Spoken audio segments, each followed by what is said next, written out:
Well, I'm joined now by Douglas Murray, who's on the Gaza border. Douglas, let me ask you first of all, why have you felt the need to go there? Well, I've covered every Israeli conflict since the 2006 Lebanon war. I've covered lots of other conflicts as well. And this one is obviously an incredibly important conflict. It's one that is going to be crucial, not just for Israel, but for the region.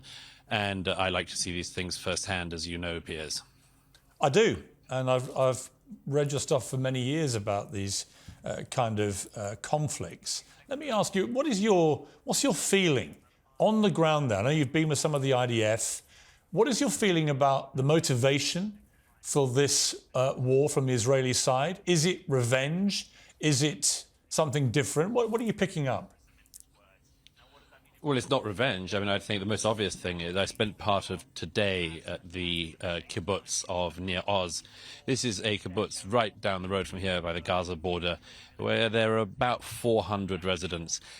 80 of them were kidnapped on the 7th of October, and another 30 to 40 were murdered. And I went through the remains of their houses, saw all the blood-spattered walls, and went through the charred remains of that village, that community. That was just one of the massacre sites. I went earlier past the massacre site of what you'll remember there was a music festival, also near the Gaza border, which was taking place, where so many hundreds of young people were having a rave and then were massacred, raped, mutilated, and again kidnapped and taken through the border into Gaza. So you see the remnants of that appalling day everywhere around here. It's very hard to find a family anywhere in Israel that hasn't been directly or very closely related to the atrocities of that day. 1,400 civilians slaughtered in one day and thousands more injured is the sort of thing that will have an effect on any society. It would be roughly comparative to, say, 20,000 people being killed in our own country. So it's a massive thing. It's a massive blow in Israel. The whole nation has felt it. And of course, people know that there needs to be an answer to this. And I think you can hear behind me as I'm speaking some of that answer, the crump of artillery shells and missiles from the air, it seems. And you can see some of that rising over the border behind me. You talked about proportionality in this conflict being absurd. I've talked a lot about what is proportionate. I've struggled to think of what a proportionate response is to the barbarism of those terror attacks. There is a view, and maybe you share this view, but there is a view, I think Ben Shapiro said this to me when I interviewed him, that there should be no limit on the response that Israel has. It's not about proportion. It's not about you kill one of us, we kill one of you. This is about a war specifically designed to eliminate Hamas, and they will do what it takes. Yes. Well, I mean, remember that one of the heads of Hamas said only a few days ago from the comfort of his foreign residence, because remember, the heads of Hamas don't live among their peoples. They've been made billionaires by taking in international aid for years now. But one of the heads of Hamas said the other day, we will keep doing October the 7th again and again and again. So there's a realization in Israel, I think, that this is just unlivable. You can't have a situation where you have a neighbor who won the election in 2006 after Israel withdrew from the Gaza, promptly killed their fellow Palestinians, the Fatah members in the Gaza, threw them off buildings and shot them in the back. So Hamas has been ruling Gaza for all the last 1.5 decades. It has spent all the international aid money and much more that has come into it on its own infrastructure of terror tunnels, its infrastructure of rockets and other munitions to throw at Israel, and then, of course, in enriching its leaders. The place you see behind me could be Singapore by now, and there's a reason it isn't, and it's the leadership of Hamas. And so, I think that it is something that people have to realize, that this is not a situation which is sustainable for Israel. And yes, the Israeli government is going to be doing whatever it needs to do to fulfill its objective of ridding the Gaza of Hamas. How easy or difficult a job that is another question, but it's something that is going on as we speak.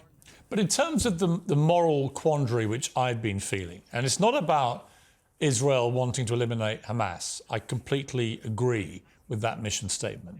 And certainly there's no chance of any peace when you have a terror group in charge of Gaza in the way that they've now completely established themselves to be, with no limits and just a desire to eradicate Israel and as many Jewish people as they can kill. So just park that to one side. I concur with the mission statement. But it is incredibly difficult, just on a human level, to see, because we know the civilian population in Gaza is half children, to see the sheer numbers of kids who are being killed by the Israeli onslaught that's come back against Hamas. What do you feel about that on a human level? What should we all be feeling about that? The first thing is, should those deaths really be attributed to the Israeli side? We saw the other day, the BBC and other media reported that the people who were lying dead on the street on one of the main routes through Gaza was alleged to be a massacre carried out by Israelis. It turned out it wasn't the case at all. It was Hamas massacring Palestinians fleeing south, as the Israelis had recommended they do. So the question, in a way, that you ask, I would say there's an answer to, which is who exactly is responsible for these deaths? If you do, as Hamas does, decide to build bunkers and put rockets on them and then put hospitals on top of them, who exactly is responsible for that? Is it the Israelis and their response, or is it Hamas for doing that? If you do decide, as Hamas has done, to use all of these billions of dollars of international aid to build tunnels where you can hide, among other things, the kidnapped Israelis, who's responsible for the strikes that happen as a result and any civilian deaths? Is it the Israelis or is it Hamas, who has been holding the Palestinian peoples of the Gaza hostage for the last 15 years and more? Again, I repeat this point.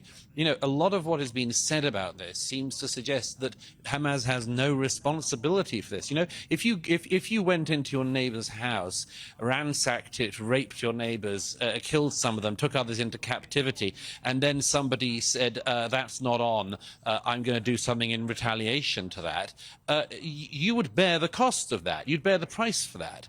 The Israelis have the right to respond to such an atrocity. And I'm rather surprised, or at least I'm not surprised in a way, I'm disappointed as ever by the number of commentators in the UK and elsewhere who always use times like this to say things like, we've got to you know, this is a time for judicious voices, this is a time for calm and much more. I do always wonder if those people would say the same or feel the same if it was a bit closer to their own home. You know, if it wasn't a kibbutz down the road, like the one I was in earlier that had been attacked, but a you know, village after village in the south of England, I don't think we'd be hearing those same voices. I think there's a very particular standard that the Israelis are held to. I think it's an unfair standard, it's an unequal standard, it's an intolerable standard for the Israelis. But when people say, you know, you've just got to sort of live with this, the Israelis quite rightly will be saying, well, we don't see quite why we do.